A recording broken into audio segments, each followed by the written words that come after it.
감사합니다.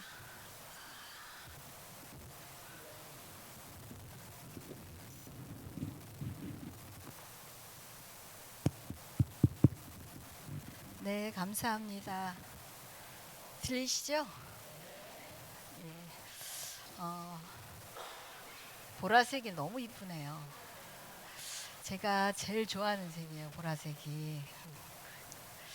어, 오늘 교사 헌신 예배에 이렇게 말씀을 나누게 돼서 저는 너무 기쁘고 또 영광스럽게 생각하는데, 여러분도 다 아시고 또 저희도 비록 고국을 떠나 있지만 지금 한국 교회가 얼마나 다음의 믿음의 세대들이 사라져가고 있는지에 대한 얘기들을 계속 들으면서 참 안타깝고 또 걱정되고 그래서 늘 기도했습니다. 그래서 누구보다도 지금 어린 심령들, 어린 영혼들, 다음의 믿음의 세대들을 세워가는 우리 교사들의 직분이 어느 때보다도 중요하고 또 귀하고 그런 때라는 생각이 듭니다.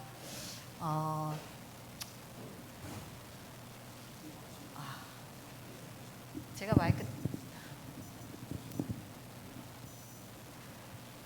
좀 더 잘 들리십니까?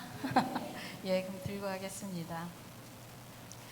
그래서 어느 때보다도 지금 교사들의 직분이 너무 중요하고 또 너무 귀한 때라고 생각이 들어서 오늘 제가 교사 헌신 예배를 위해서 어떤 말씀을 전할까 기도하고 또 고민하고 그러면서 준비를 했습니다. 오늘 말씀은 우리가 모두 다 아는 사실 달란트 이 비유의 말씀인데 저는 이 말씀을 준비하면서 여러 가지 생각이 들었어요. 제가 초등학교 때, 그때는 국민학교라고 그랬거든요. 근데 초등학교 때 주일학교를 할 때 정말 많았어요. 그때가 너무 그리운 거예요. 우리 그때 저는 봉천동에 살았는데 큰 교회는 아니었었어요. 큰 교회는 아니었는데 주일학교 하고 여름 성경 학교 하고 그 다음에 수련회 한다고 하면 교회 안에 발 디딜 틈이 없었어요. 바글바글 했었어요. 근데 지금은 너무나 정말 많은 아이들이 일단은 뭐 물리적으로 자연적으로 인구가 감소하는 추세도 있지만 더더욱 어린 아이들이 교회를 떠나가는 오지 않는 그런 상황 속에 있으면서 정말 너무 안타까운 생각이 들었고 어떻게 하면 우리가 비록 어려운 시대라고 얘기하고 아이들도 줄어가고 또 주일학교도 사라져가는 이 시대에 그래도 한 영혼이라도 한 어린 영혼이라도 어떻게 하면 우리가 충성을 다해서 섬겨서 그 어린 영혼을 다음 세대에 믿음의 일꾼으로 세울 것인가에 대한 부분은 우리가 결코 포기하지 않고 믿음으로 끝까지 사명을 가지고 나가야 되겠다라는 생각을 하면서 제가 말씀을 준비했습니다. 먼저 저는 주님의 교회 모든 성도님들에게 또 목사님께 너무 감사드려요. 저희가 30년 사역 마치고 또 이렇게 건강한 모습으로 또 귀한 사역 잘 감당할 수 있었던 것은 우리 주님의 교회가 그동안 함께 저희와 동역했던 그 기도와 헌신의 결과라고 저는 믿습니다. 그래서 다시 한번 이 자리를 빌어서 감사하다는 말씀을 드리고 싶어요. 저희가 나중에 여기 오기 전에 몇 년간은 교회 사역을 했다고 오전에 말씀을 드렸는데 파키스탄에도 기독교가 있어요. 무슬림이 97% 정도 되지만 2, 3%는 기독교인이 있어요. 왜냐하면 파키스탄이 독립을 하기 전에 인도와 같은 나라였었어요. 그런데 인도에는 벌써 200년 전에 서구 선교사들이 들어와서 복음을 전했고, 그런데 그때는 이미 카스트 제도가 있어서 여러분들 잘 아시겠지만 선교사들이 카스트 제도로 묶여 있는 이 인도 사회 속에서 이 계급을 뚫고 복음을 전하는 게 결코 쉽지가 않았어요. 특히 상위 계급, 브라만 계급이라고 얘기하죠. 그 하이 클래스들, 그 상위 계급들과 접촉 자체가 너무나 어려웠기 때문에 고민하던 그 선교사들이 결국은 최하위층, 그야말로 천민계층이죠. 그 천민계층에게 복음을 전하기 시작을 했습니다. 근데 이제 그들은 더 이상 잃어버릴 것도 없고, 또 선교사들이 학교도 지어주고 병원도 지어주고 먹을 것도 주니까 교회를 나오기 시작을 한 거예요. 그래서 이제 그 뒤로 그들을 브레드 크리스찬, 빵을 위한 크리스찬이다라고 얘기를 했고, 그 뒤로 그들이 믿음의 어떤 고백과 신앙의 어떤 진리 위에서 신앙이 세워진 게 아니라 뭔가 자신들이 도움을 필요로 할 때 그 도움을 주는 선교사들, 뭔가 얻고자 뭔가를 바라면서 그들의 신앙이 시작이 됐기 때문에 굉장히 믿음이 연약해요. 근데 그게 전통이 되어져서 지금까지 파키스탄의 그 크리스찬들, 비록 2~3%의 소수지만 그러나 그들의 신앙과 그들의 그 교회의 모습이 이루 말할 수 없이 연약해요.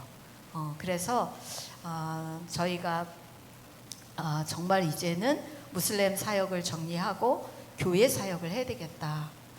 왜냐하면 저희가 그렇게 결정한 이유 중에 하나가, 저희가 무슬림을 전도해서 그 무슬림이 만약에 개종을 해서 크리스찬이 된다면 그들을 반드시 교회에다가 저희가 이렇게 보내야 되잖아요. 왜냐하면 믿음이라고 하는 건 결국 교회 생활이고, 믿는 사람들과 함께 교제를 해야 그 신앙이 자라니까 반드시 교회에게 저희가 보내고 교회에서 정착할 수 있게 도와줘야 되는데, 교회가 너무 연약한 거예요. 그래서 무슬림이 변화가 돼서 개종을 해서 교회에 가려고 하면 목사가 못 오게 해요.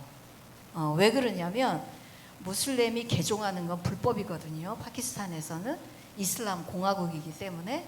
그래서 만약에 무슬림이 개종해서 크리스찬이 됐다는 것을 알고 그에게 세례를 주거나 그에게 전도해서 그를 이렇게 교회에서 만약에 목양을 하게 된다면 교회와 목회자가 다 위협을 받게 돼요. 그러니까 현지 목사들은 원치 않아요. 이 개종자들을, 자신들이 당할 여러 가지 불이익 때문에. 그러다 보니까 무슬림에서 돌아왔지만 갈 곳이 없는 거예요. 그런 그 사람들이 결국은 하는 일이 뭐냐면 선교사에게 나를 외국으로 보내달라. 근데 외국으로 어떻게 보내겠어요? 그들이 거기서 개종해서 하나님을 믿고 거기서 전도자의 삶을 살아야 되는 건데, 그래서 대부분의 크리스찬으로 개종한 무슬림들이 다 외국으로 가게 됐어요. 그러다 보니까 파키스탄은 여전히 불모지로 계속 남아있는 거예요. 그래서 이제 저희가 교회가 변해야 되겠다. 교회가 새로워져야 되고, 교회가 이 개종자들을 품고 그들을 제자로 세워갈 수 있는 건강한 그런 교회가 되어져야 되겠다라는 생각 때문에 저희가 오기 전 몇 년간은 도시에서 교회 사역을 했습니다. 저희가 교회 사역을 이렇게 하면서 그들은 대부분 천민계층으로 살았고 지금도 그래요. 그게 너무 안타까워요. 그들이 살아있는 믿음만 갖고 있었으면 아마 그들은 지금 그렇게 천민으로 살지 않을 거예요. 근데 그냥 형식적인 이름뿐인 크리스찬으로 살다 보니까 여전히 조상 대대로 200년 동안 청소부로, 남의 집 가정부로 이렇게 살아가고 있어요. 막노동자로. 그래서 대부분 크리스찬들이 사는 마을은 따로 있어요. 무슬림들은 크리스찬들이랑 섞여 살기 원치 않아요. 더럽다는 생각을 하기 때문에. 그래서 크리스찬들이 사는 마을이 따로 있어요. 근데 대부분이 다 빈민가예요.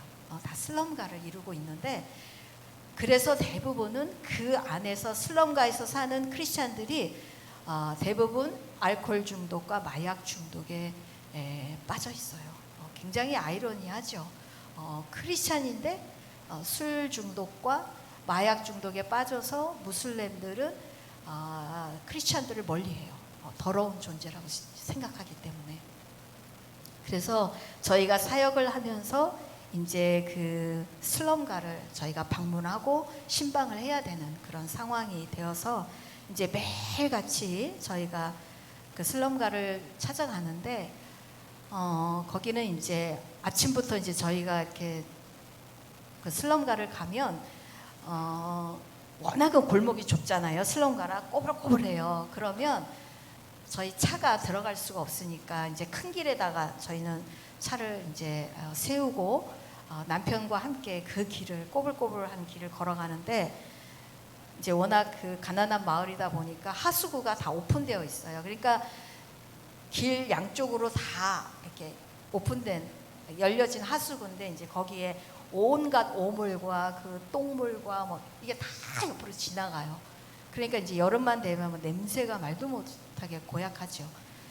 그리고 이제 거리는 순 동물똥, 사람똥, 그 다음에 뭐 가래침 뱉은 거, 쓰레기, 먼지가 뒤 엉켜서 이렇게 있는데 거기다가 이제 날씨는 막 거의 40도 가까운 날씨고 거기를 이제 저희가 한참 골목을 지나가야 이제 저희가 신방하는 이제 성도님 집이 있는데 거기를 걸어가는데 정말 쉽지가 않았어요. 이게 1차적으로는 마약 중독자들이 많으니까 이게 눈이 풀려서 막 이렇게 다가와요. 그게 제일 무섭죠. 이제 그런데 이제 눈을 마주치면 좀 위험해요. 그러니까 눈을 마주치면 안 돼요. 그런데 이제 우리 선교사님이랑 저랑 걸어가는데 이제 남편은 앞을 보고 막 걸어가는데 이제 이렇게 눈 풀린 이제 이렇게 마약 중독자들이 많으니까 이제 제가 걱정이 되니까 이제 남편이 눈 마주치면 안 되니까 바닥만 보고 가라는 거예요, 저보고. 그래서 이제 저도 무서워가지고 이제 이렇게 두건을 뒤집어 쓰고 그리고 이제 바닥만 바라보고 걸어가는데 너무 괴로운 거예요. 왜냐하면 눈을 감을 수가 없잖아요. 넘어지니까. 그러니까 눈을 뜨고 가야 되는데 계속해서 똥이 보이고 가래가 보이고 쓰레기가 보이고 먼지가 보이는데 계속 눈을 너무나 감고 싶은데 감을 수가 없는 거예요. 계속 보고 가야 되니까 넘어지니까. 그래서 매일같이 그 길을 걷는데 어떤 때는 아침 되면 이제 몸도 너무 힘들고 또 날도 너무 덥고 그러면 이제 제가 오늘은 무슨 핑계를 대고 남편 혼자 가라고 할까 그 생각을 할 때가 있었어요. 그 길이 너무 힘들어서. 그리고 이제 성도 집을 가도 너무 더운 거예요. 예, 전기가 자주 나가니까 선풍기조차 틀 수도 없고 그래서 그 더운 데서 몇 시간을 말씀 보고 찬양하고 예배하고 하는 그것도 너무 이제 저에게는 힘들었고 그래서 이제 제 마음에 늘 이렇게 무거운 마음으로 그날도 제가 어떤 핑계를 댈까 생각하는데 핑계가 생각이 안 나고 어떤 핑계를 대도 남편이 허락하지 않을 것 같아요. 그래서 그날도 무거운 마음으로 남편을 따라서 그 길을 나섰어요. 나서서 이제 또 바닥만 바라보고 그 더러운 길만 바라보고 또 막 걸어가고 있는데 어느 순간 누군가가 저와 함께 걷고 있다라는 것이 느껴지기 시작을 하는 거예요. 근데 저와 남편의 이 보폭에 맞춰서 누군가의 발자국 소리가 들리고 누군가의 발이 보이기 시작을 하고 뚜벅뚜벅 저와 함께 걸어가는 그 발이 보이기 시작을 하는데 그 발이 먼지에 이렇게 뒤집어 씌어 있는 그 발이 제게 보이기 시작을 하는 거예요. 근데 제가 알았죠. 그게 주님의 발이라는 걸. 그때 제가 그랬어요. 주님, 나는 혼자라고 생각했는데 이 더럽고 먼지나고 냄새나는 이 길을 주님이 나와 계속 걸으셨군요. 내가 왜 그걸 몰랐을까요? 그래서 그때부터 제가 기쁨으로 그 길을 걸었던 기억이 나요.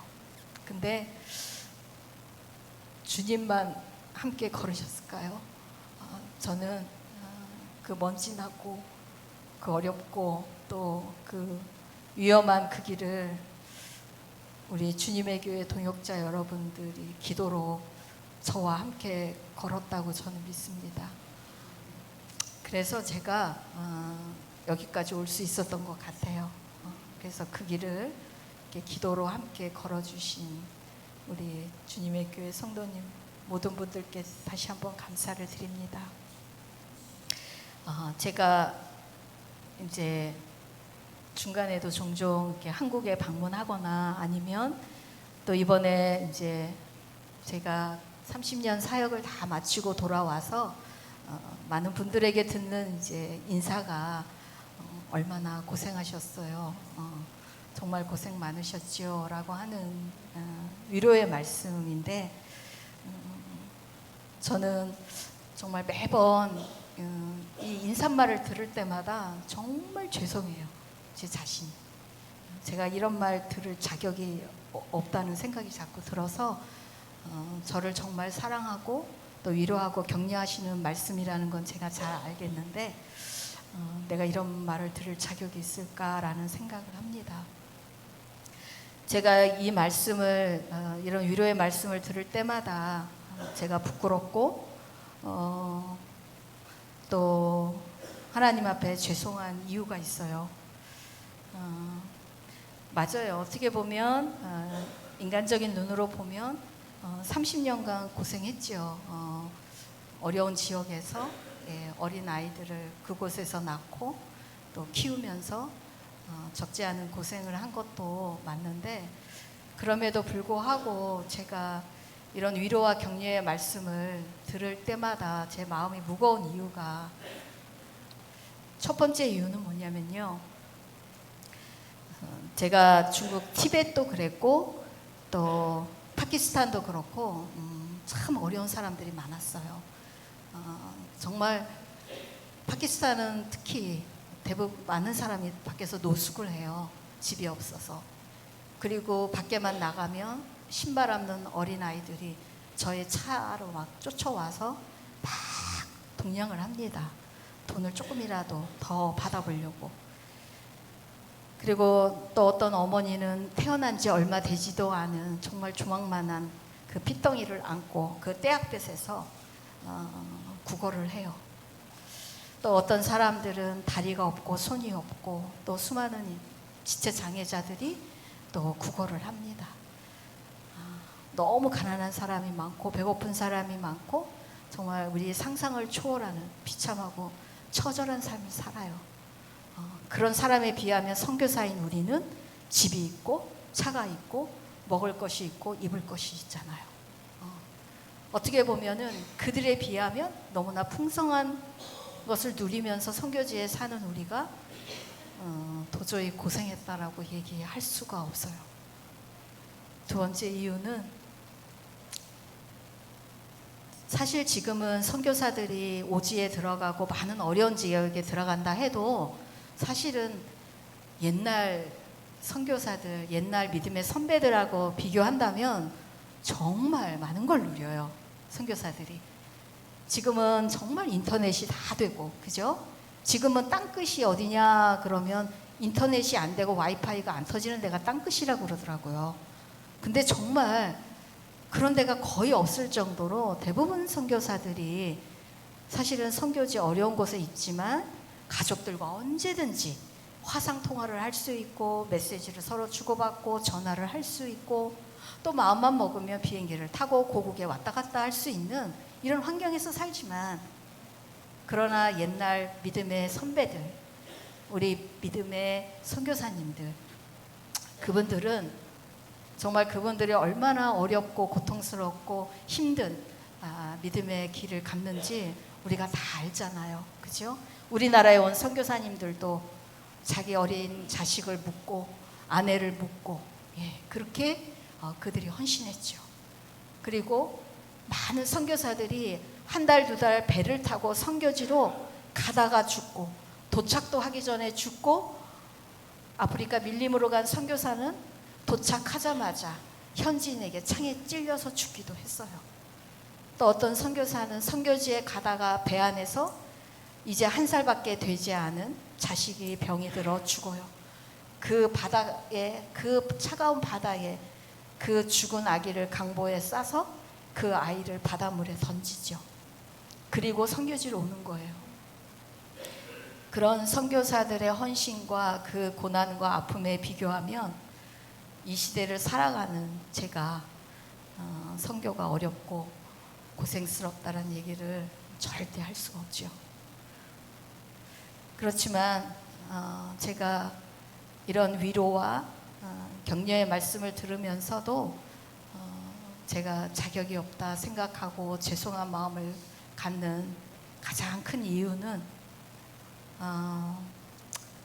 바로 우리 예수님 때문입니다.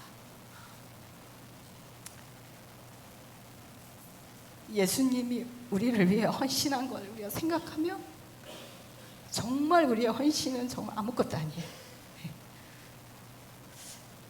선교지에서 우리가 당하는 고난들, 아픔들, 때로는 선교지에서 순교하는 선교사님들도 계시죠. 근데 아무리 우리가 아픔을 당하고 고난을 당해도 나를 위해 죽으시고 십자가에서 고난당하신 예수님의 그 헌신, 나를 자녀 삼으시기 위해서, 나를 그 죽음에서 구원하시기 위해서, 하나님의 자녀로 삼으시기 위해서 그분이 흘리신 피와 그 고난, 그 헌신은 우리가 무엇과도 비교할 수가 없잖아요. 그래서 제가 선교지에서 힘들고 어려울 때 제가 버틸 수 있었던 유일한 힘은 나를 구원하신 예수님의 그 사랑과 헌신을 묵상하는 거였어요. 힘들고 어려울 때 사실 남편도 저에게 위로가 되진 않았어요. 그 누구도 저에게 위로가 되지 않았어요. 단 한 분, 나를 위해 죽으신, 십자가에 매달리신 그 예수님을 바라볼 때 저는 버텼고, 그리고 내가 지금 당하는 이 고난은 예수님이 나 때문에 당하신 고난에 비하면 1000분의 1, 10,000분의 1도 되지 않을 거라는 걸 너무 잘 알기 때문에 제가 버텼어요. 그래서 저는 오늘 교사로 헌신하시고 또 지금까지 사역하시고 봉사하시는 우리 교사들에게 정말 주고 싶은 말씀이 뭐냐면, 우리가 주님의 사역을, 주님의 사명을 감당하는 일에 있어서 사실 가장 중요한 거는 우리가 십자가의 사랑을 깨닫는 거라고 저는 먼저 생각해요. 우리가 믿음의 길을 간다는 거 결코 쉽지 않아요. 우리 모두가 다 경험하는 거잖아요. 새벽부터 나와야 되죠. 봉사해야 되죠. 내 재정 드려야 되죠. 때로는 내 모든 시간도 드려야 되죠. 때로는 주변 사람들에게 핍박도 당하죠. 믿음의 길을 걷는 건 결코 쉽지 않습니다. 선교사만 어려운 게 아니에요. 우리 모두가 다 어렵죠. 근데 이 길을 갈 수 있는 정말 가장 큰 원동력은 저는 십자가의 사랑을 깨닫는 것이라고 생각해요. 그래서 우리 어린 심령들을 돌보는, 또 양육하는 우리 교사들, 무엇보다도 이 어렵고 힘든 일을 사실 누가 알아주는 것도 아니고 나한테 무슨 유익이 생기는 것도 아니고, 그런데 이 일에 우리가 헌신해서 나아갈 때에 우리가 불평 없이, 불만 없이, 힘들고 어려워도 우리가 나를 사랑하시고 나를 위해 죽으신 예수 그리스도의 십자가를 정말 우리가 경험했다면 저는 넉넉히 감당할 수 있을 거라고 믿어요. 예. 제가 굉장히 힘들 때가 아마 자녀가 아팠을 때였던 것 같아요. 너무 산골이었고 마땅히 갈 병원도 없고, 근데 애는 약하니까 계속 아픈 거예요. 그래서 이제 애가 아프면 이제 애를 붙들고 제가 이렇게 울면서 기도했던 기억이 참 많이 나요. 그러면 우리 선교사님은 제가 우는 걸 너무 싫어해요. 그래서 무조건 나가요. 소리를 지르고 무조건 나가면 저는 그냥 그 아이를 붙들고 계속 우는 거예요. 하나님 앞에. 그때마다 하나님이 제게 늘 이런 똑같은 질문을 하셨어요. 너는 나를 사랑하느냐? 너는 나를 사랑하느냐? 그때 제가 주님 앞에 늘 그 대답을 했던 것 같아요. 난 주님 사랑해요. 내가 주님 얼마나 사랑하는지 주님이 아시잖아요. 그때 그 주님이 물으셨던 그 질문, 네가 날 사랑하느냐라는 그 질문에 제가 사랑한다라고 고백을 하고 나면 다시 버틸 힘이 생겨요, 제 안에서. 우리가 주님의 사명을 감당하다 보면 어려움도 많이 있어요. 같이 일하는 사람하고 마음도 안 맞고 괜히 미운 사람도 생기고. 그렇지만 우리가 1만 달란트 빚진 탕감받은 자라는 이 믿음만 있으면 우리가 용서 못할 사람이 없어요.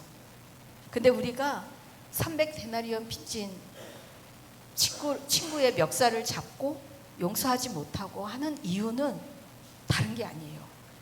1만 달란트 탕감받은 그 은혜를 자꾸 우리가 잊어버리기 때문에. 그래서 우리가 주님의 사명 감당할 때에 내가 어떤 용서함을 받았는지, 그리고 나를 향한 하나님의 사랑이 얼마나 크고 놀라운 건지를 먼저 우리가 깨닫고 그 사랑을 날마다 고백하고 그렇게 주님 앞에 나간다면 저는 정말 우리가 어떤 사명이라도 기쁨으로 감당할 수 있을 것이라고 저는 믿습니다. 그래서 우리 너무나 귀한 사명 감당하시는 우리 교사 선생님들에게 무엇보다도 이 깊은 십자가의 사랑을 경험할 수 있는 그런 은혜가 있기를 정말 주님의 이름으로 부탁을 드립니다. 두 번째 제가 꼭 부탁드리고 싶은 것은 우리가 주님의 사명을 감당하다 보면 중간에 포기하고 싶을 때가 참 많아요. 여러분 그런 적 많이 있으시죠? 나 막 설거지하고 식당 봉사하는데 누가 알아주지도 않고 또 누가 옆에서 계속 힘들게 하고 막 이런 일이 쌓이면 나 이제 그만둘까?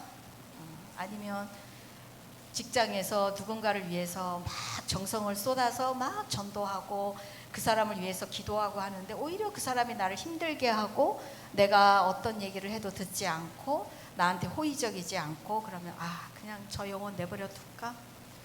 그렇게 포기하고 싶을 때가 많죠.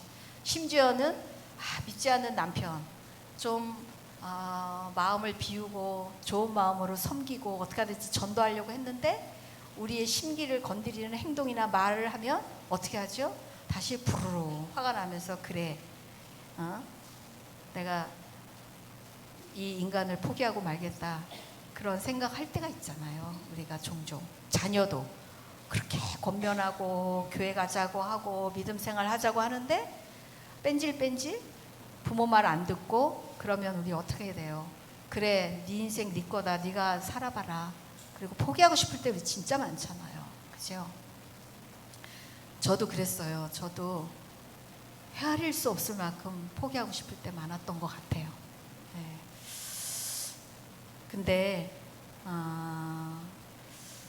우리가 이 사명을 가지고 갈 때에 우리가 포기할 수 없는 이유가 이거 역시도 저는 십자가의 사랑이 우리를 붙들어 줘야 된다고 저는 생각해요. 제가 초등학교 때까지 또 중고등부 중학교 때까지 교회를 열심히 다녔어요. 그러다가 이사 가면서 제가 하나님을 떠났고 오랜 세월 방황을 했어요. 방황을 하다가 20대 후반에서 거의 20대가 끝나가는 때쯤에서 제가 하나님을 만났는데 그때 정말 하나님이 저를 찾아와 주시고 다시 제가 하나님 앞에 나왔을 때 하나님이 제게 그런 말씀을 하시더라고요. 네가 나를 떠나서 네가 딴 길로 가고 세상을 향해 가고 네가 나를 향해 조롱하고 심지어는 믿는 자를 핍박하고 교회를 대적하고 저는 정말 그랬거든요. 제가 대학교 다니면서 제 서클 옆에 CCC였어요. CCC 아시죠? 예. 근데 그 CCC에서 예배 드리면 막 너무너무 제가 막 방해를 하고 회방을 하고 캠퍼스에서 전도하면은 막 그렇게 회방을 정말 그런 극악무도한 사람이었어요, 제가. 근데 주님이 제게 그런 말씀을 하시더라고요. 네가 나를 떠나 방황하고 세상으로 나가고 나를 향해 등을 돌리고 있었던 그 순간에도 나는 단 한 번도 너를 포기한 적이 없다. 제가 그때 아마 엄청 울었던 것 같아요. 몇 시간을. 그러니까 제 몸 안에 있는 모든 물이 제 밖으로 다 나온다는 생각이 들 정도로 제 옷하고 제가 앉아있던 자리가 흥건할 정도로 제가 울었던 것 같아요.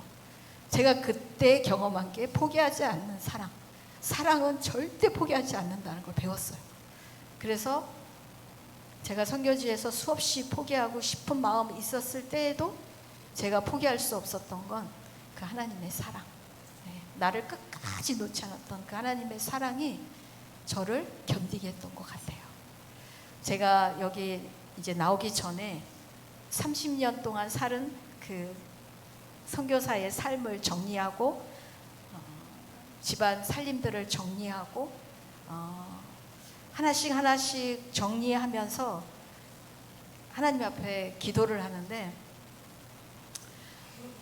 이런 장면이 생각이 났어요. 저희 집 큰아들이 이제 30인데 어릴 때 ADHD였어요. ADHD 아시죠?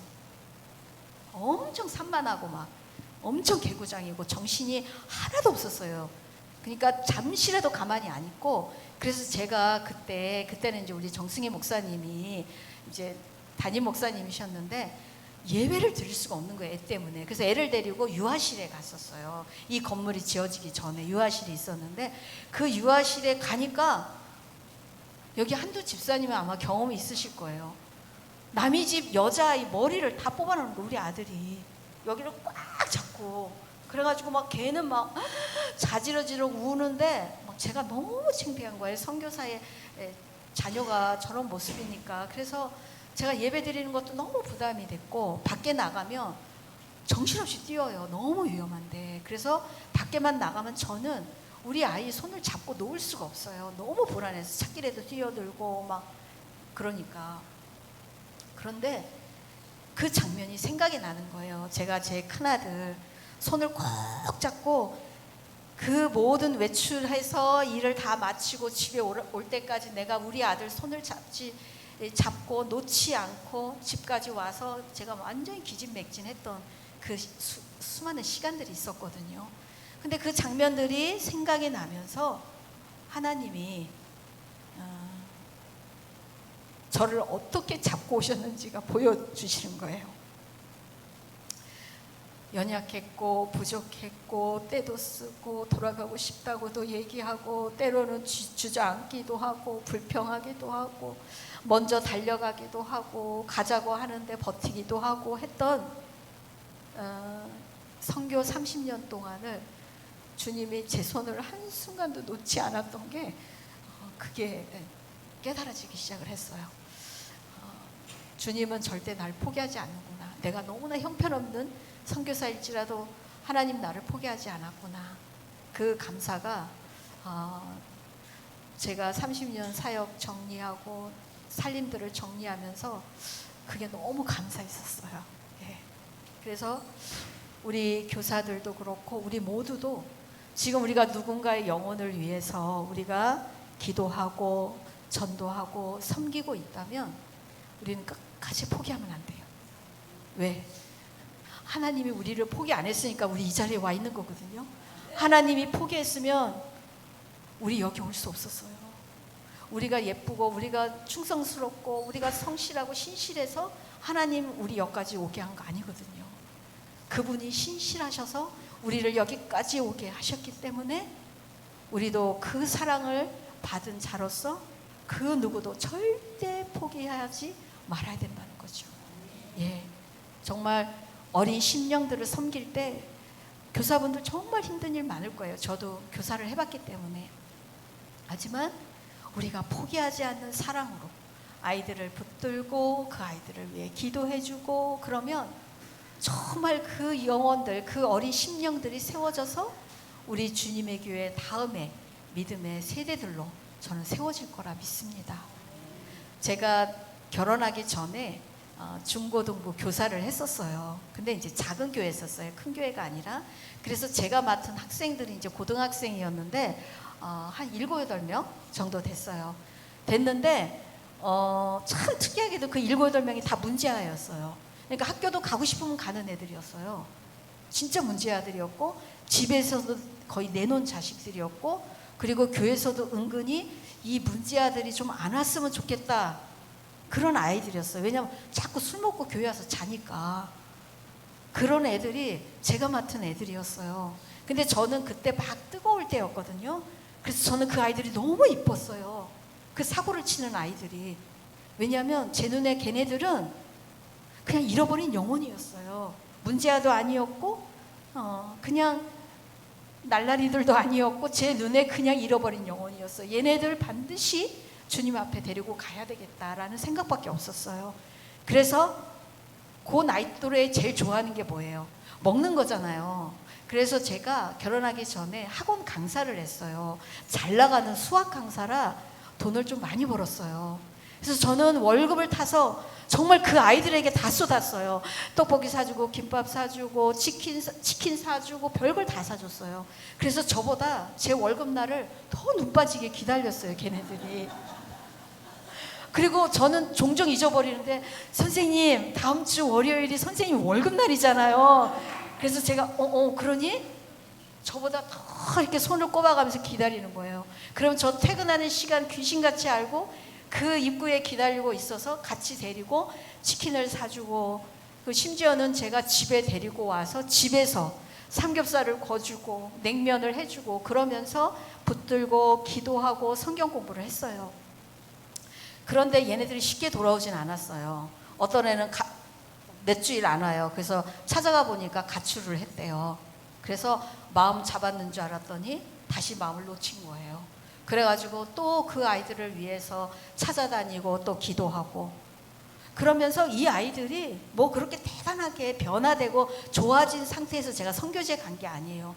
그냥 늘 말썽꾸러기고 늘 문제아였었어요. 그래도 제가 쉬지 않고 변함없이 똑같은 태도로 사랑해주고 기대하고 그 아이들에게 소망을 걸고 하다가 제가 이제 결혼을 해서 중국으로 가게 됐죠. 그리고 나서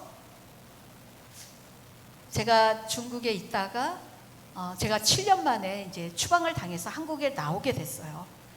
나오게 됐는데 제가 그 다녔던 그러니까 제가 중고등부 교사를 했던 그 교회에서 어떤 집사님을 만났는데 그 7명의 문제아 중에 최고로 문제가 많았던 애 있었거든요. 아니 그 애가 목사가 됐다는 거예요. 너무 신기하죠. 그래서 정말, 근데 걔뿐만 아니라 우리 반 애들이 다 신실한 믿음의 일꾼이 됐어요. 저는 그게 너무 기적 같은 일이라는 생각이 드는데, 그러니까 우리가 당장은 지금 내 눈앞에 있는 학생들이나 우리 가족들이나 믿지 않는 사람들의 모습이 소망이 없어 보일 수 있어요. 근데 그럼에도 불구하고 우리가 포기하지 않고 우리가 끝까지 사랑하고 용서하고 품고 기도하면 그건 우리 일이에요. 우리 일. 포기하지 않는 건 우리 일이고 그 사람들을 변화시키는 건 하나님이 하셔요. 그러니까 우리는 우리 일을 하면 하나님은 하나님 일을 하세요. 네, 그러니까 우리가 하나님 일을 하려고 할 필요는 없어요. 막 우리가 끌어다가 여기 앉혀놓으려고 할 필요도 없어요. 그냥 우리는 끝까지 포기하지 않고 사랑하고 품고, 그러면 하나님은 그 영혼을 인도에 가시리라 믿어요. 예, 지금 사실 교회 학교도 약해져 가고 중고등부도 약해지고 청년들도 교회를 떠나고 교회가 노령화되죠. 근데 교회뿐만 아니에요.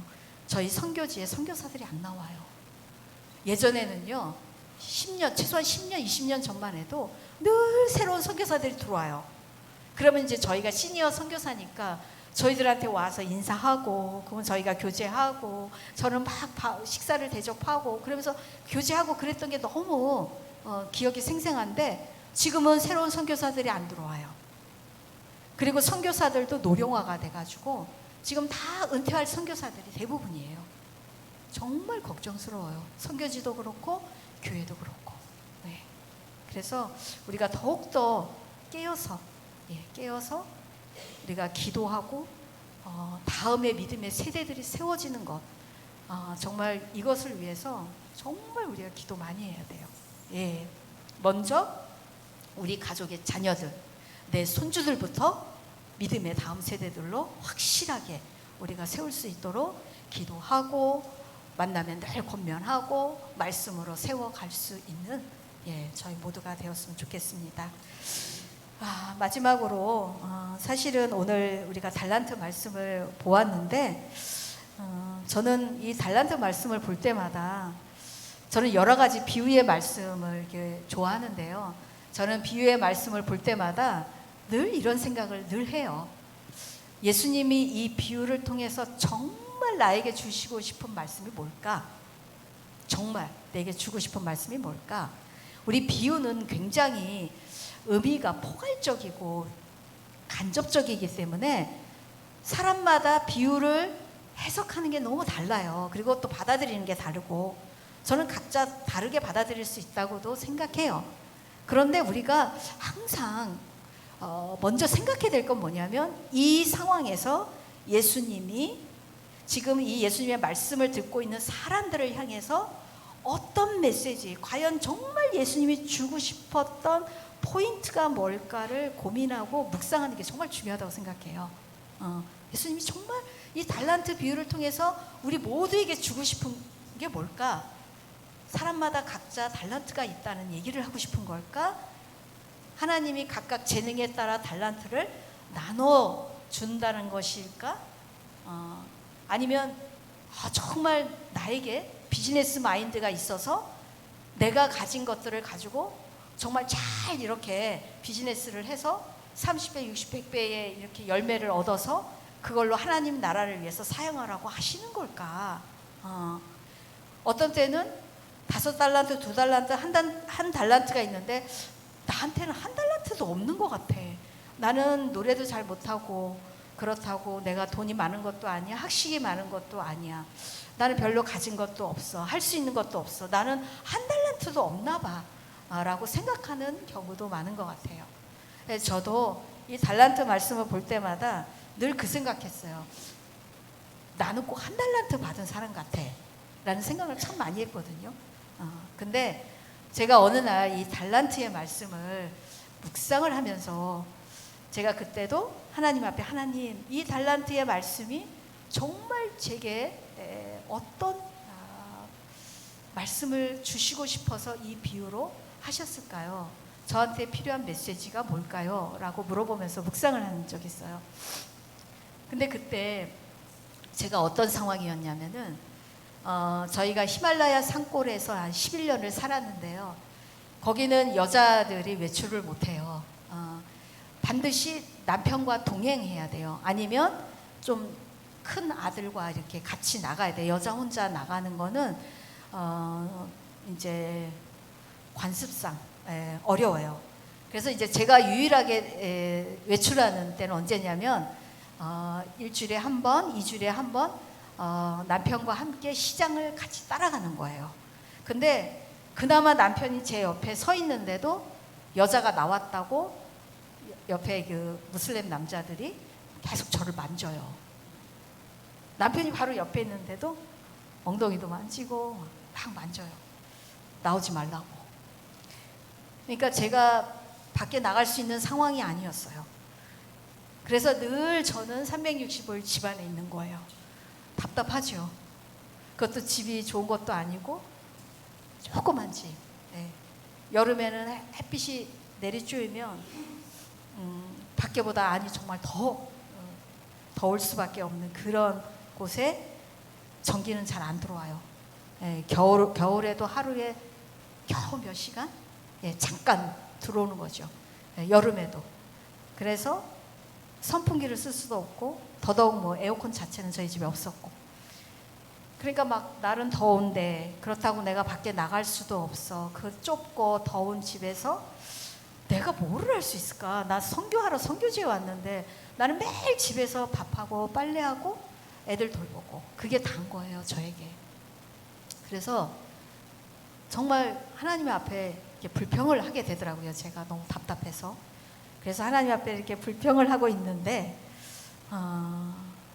이 달란트의 말씀을 제가 묵상하게 됐어요. 근데 그때 하나님이 이 달란트의 말씀을 통해서 저에게 어떤 위로를 주셨냐면 제가 파키스탄이라고 하는 그 히말라야 산골이라고 하는 그 구석에서 하나님이 제가 할 수 있는 일들을 주셨다는 거예요. 그러니까 누구에게는 5달란트, 누구에게는 2달란트, 1달란트 주었는데 하나님은 각각에게 감당할 수 있는 사명을 주셨다는 거예요.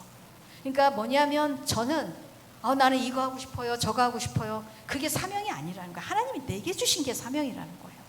그래서 제가 내게 주신 게 뭘까라고 고민을 했는데 그게 바로 제가 가정 안에서 엄마로서 아내로서 제 사명을 다하고 저의 가정을 세워가는 일이 하나님이 내게 주신 달란트라는 걸 깨달았어요. 그리고 나니까 그걸 깨닫고 나니까 제가 제 집안에서 하는 일들 있죠. 밥하고 빨래하고 청소하고 아이들을 돌보고 손님을 대접하고 하는 그 일들이 그렇게 소중할 수가 없어요. 이게 하나님 내게 주신 달란트고 이게 하나님 내게 주신 사명이구나. 그래서 그때부터 저는 밥을 해도 그래서 우리가 먹든지 마시든지 하나님의 영광을 위해서 하라고 그러잖아요. 저는 그게 뭔지 그때 알았어요. 그때 청소를 하는데도 이 청소가 하나님 나라를 위한 거구나. 그러니까 내가 무엇을 하든 그것이 무엇이든 내가 주 안에서 주님의 나라와 영광을 위해서 주님의 이름으로 하는 것은 그건 다 나의 사명이고 그건 하나님 나라에 다 기록되어지고 하나님 다 보고 계시고 그것은 다 결국 상급을 받게 된다는 걸 그때 깨달았어요. 그래서 저는 그때부터 마지막 30년을 마치고 나오는 순간까지 저는 아침, 점심, 저녁 세 끼를 가족을 위해서 준비하는 일에 정말 충성을 다했어요. 거의 재료도 없고 그렇다고 뭐 재정적인 여유가 있는 것도 아니었지만 최선을 다해서 내가 잘 식탁을 준비해서 내가 가족을 또 내 집에 오는 손님을 대접하는 이 일이 내게 주신 하나님의 달란트고 내가 이것을 충성하는 것이 정말 내가 마땅히 감당해야 될 사명이라는 걸 깨달았어요.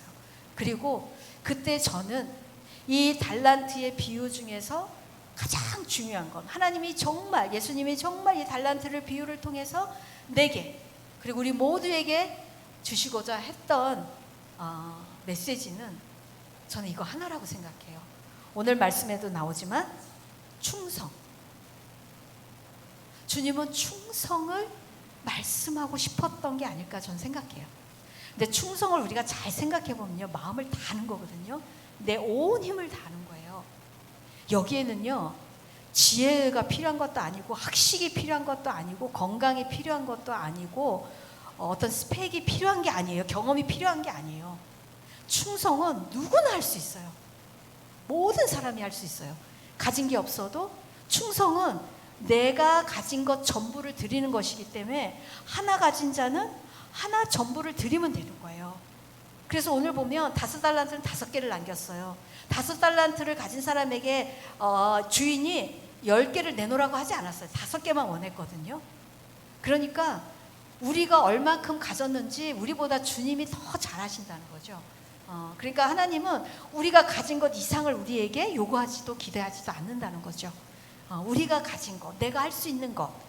근데 그것을 내가 게으름을 피고 그것을 내가 소중하다고 여기지 못해서 그것들을 놓치는 것에 대해서 예수님은 안타까워하셨던 것 같아요.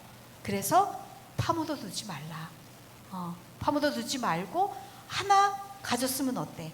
2개 가졌으면 어때?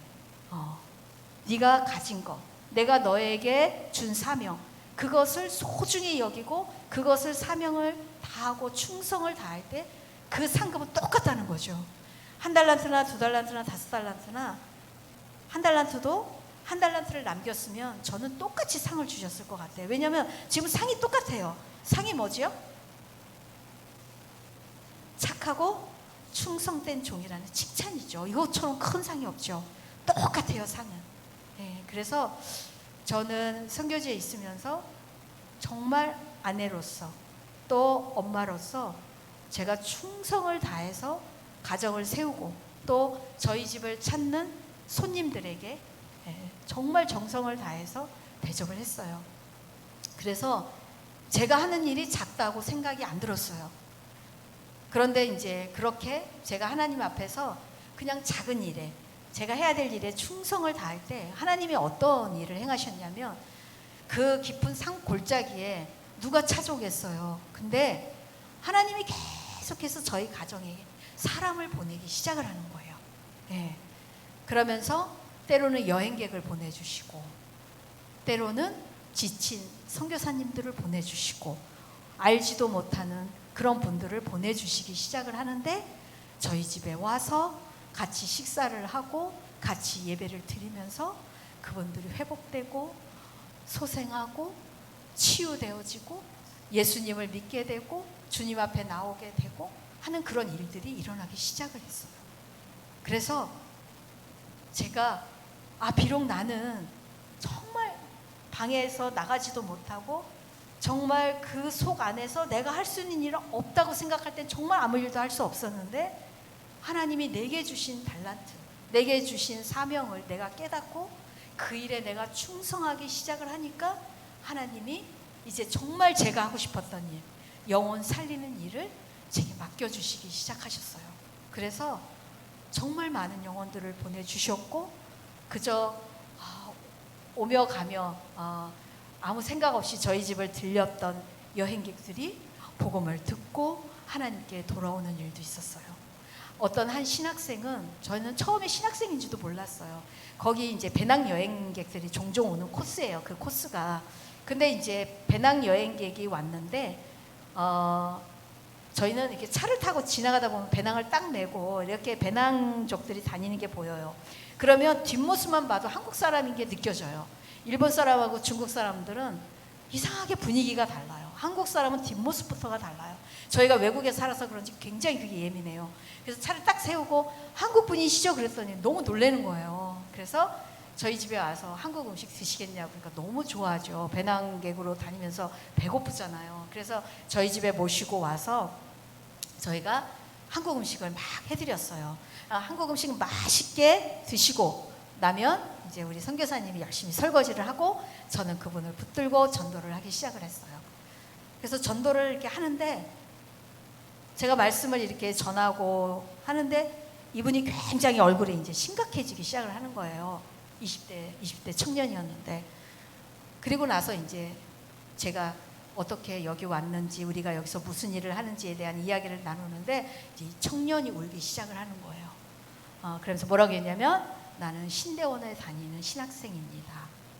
그런데 내가 이 여행을 온 것은 자기가 경험한 목회자들의 삶이 너무 실망스럽고, 그래서 자기가 목회를 포기하려고, 이제 신대원 때려치려고 그 결심을 하기 위해서 자기가 배낭을 메고 정처 없이 배낭 여행을 시작했다는 거예요.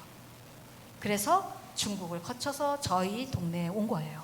그래서 저희를 만났는데 이제 저희의 모습을 보고 또 제가 다시 복음을 전하고 하는 그 모습을 보면서 이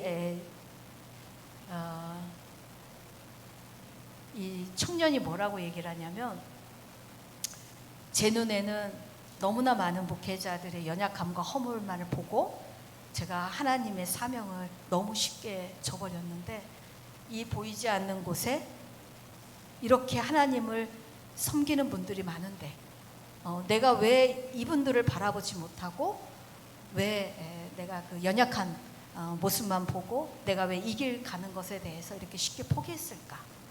그리고 그분이 다시 배낭을 메고 다시 고국으로 돌아가서 대학원을 마치고 목회자가 되겠다고, 그런 분도 계셨고, 어떤 분은 스님인데 저희 집에 오셨어요. 근데 머리를 길러서 전 스님인지 몰랐는데 제가 열심히 전도하는데 그분이 그러는 거야. 사실은요, 제가 스님인데요, 스님이 나한테 전도를 하시면 어떡해요. 그러면서 자기가 인도에서 18년을 인도 철학을 공부했대요, 그분이. 그래서 제가 그분에게 그랬죠. 18년간의 인도 철학을 공부하셨는데 그래서 그 인도 철학이 당신에게 준 게 뭐가 있냐고. 그러면서 제가 그랬어요. 저는 지금 기독교, 불교, 종교 얘기를 하는 게 아니라고. 우리의 생명이 살고 죽는 문제를 지금 당신에게 얘기하는 거라고. 나는 예수 그리스도로 말미암아 새 생명을 얻었고, 그리고 당신은 스님이든 누구든 나한테는 상관없다. 당신이 예수님을 믿지 않으면 당신은 영생이 없다. 그래서 나는 당신이 그 죽음에서, 그 사망에서 생명으로 나오길 바라서 지금 이 복음을 전하는 것이다 라고 제가 얘기를 했어요. 그 스님이 이제 굉장히 혼란이 오고 이제 고민스러워지기 시작을 한 거죠. 그러면서 어쨌든 제가 그 스님에게 큰 질문을 던진 거죠.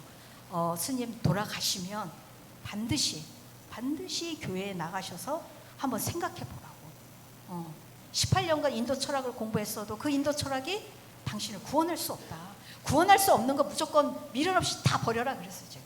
그것이 무엇이든 나는 내가 새로운 생명을 얻었기 때문에 이걸 당신에게 전하는 거지, 내가 기독교인이기 때문에 당신을 전도하는 게 아니라고.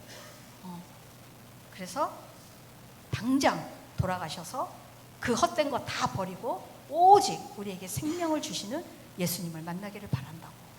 그리고 제가 보내드렸어요.